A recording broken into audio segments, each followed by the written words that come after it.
Hello and welcome back to my RC channel. I'm AndyRC and today I'm going to be revisiting the Holy Bro Shuriken X1. But before I get onto that, I just want to give a big thank you to a fellow YouTuber. His name is Albert Kim, and in one of my previous videos I mentioned that I broke the arm off my floss frame and it's currently my favourite build.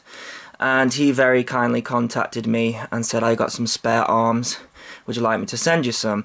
And they have turned up. And I also got this nice letter as well. It says, "Hi Andy, no need to pay me back. Consider this a small token of my appreciation for all your videos. Best regards, Albert." Now that is absolutely fantastic. I did try and get Albert's payment information, but he wouldn't have it off me. So one thing I will say is I absolutely love Albert's channel. He gets a lot of the same products that I do, so I would suggest that you guys go and subscribe to him, because one thing that you learn with these products is that you need to watch a couple of reviews to get a decent sample to see whether it is a model for you. For example, Albert recently received the Shuriken Wizard X220S and his had a problem. Also, Bruce Simpson of RCModelReviews, he also received a dud flight controller as well and had to do a workaround, so it's definitely worth checking out those other channels there.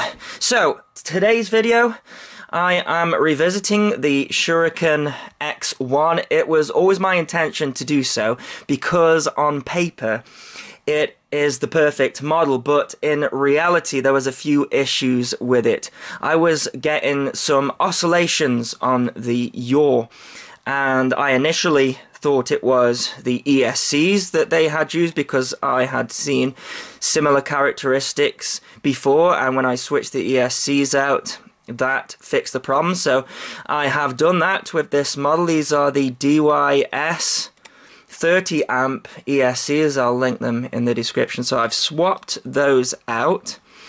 And another thing that I have done as well is I have soft mounted the motors, because I believe it's a combination of things that is causing the jitters on this model.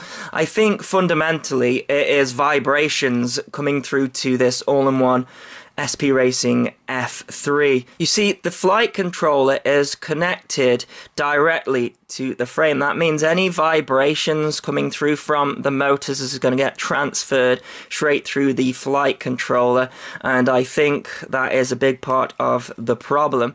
Now, I am told, or I've heard rumors, that there's a V2 of this now and they have corrected those issues, but I don't have the V2, so I thought the component list on this was too good to just leave it. So I have soft mounted the motors. I used these soft mounts here. They are flexible. They are from PRCJ, and I'll link to those as well. So yeah, soft mounted the motors, different ESCs, and hopefully that will sort out a lot of the issues. I think what they should have done is something similar to that they've done on the Kukute F4, which is isolated the IMU on a bit of foam. Then that would have sorted the problems out. See, we can't soft mount the flight controller here because it is just bolted direct. See, this is a power distribution board, it is a VTX and everything all in one, so very difficult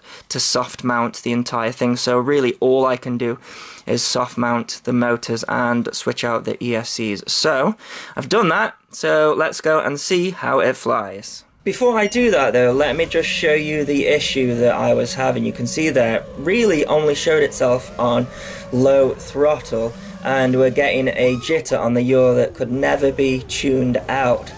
So now I'm going to switch to the modified version, and it's a much more sunnier day, and the results are pretty good. It's almost got rid of it completely. I think it's there a little bit. I can only really hear it though, but now this copter is a model that I can fly more often. Now, you couldn't really see the jitters at high throttle, but when you are low to the ground and you reduce the throttle, it was always there and it just bothered me. But now I'm going to be using this copter practicing through gates because it's a very good frame, it's really strong, it's quite a lightweight model as well. I think the dry weight without a GoPro, without a battery, is about 340 grams, something like that, 338, so not bad at all, really. And yeah, it's actually quite an old copter now, really. It's just that HolyBro, they were on the cutting edge with this one, with the all-in-one system there, and of course now we are seeing that become a thing with more flight controllers and towers, etc. But yeah, I'm really pleased with the outcome. I would have liked it to have gone away completely, and I think if I had reviewed this copter in the form that it's in now, I probably wouldn't notice it. It's just because I knew it was there before. So yeah, that's what I've done. Switched out the ESCs and soft mounted the motors, and that seems to have worked. So I'm gonna leave you with some flying, and as always, thanks so much for watching. Please continue to subscribe. Cheers.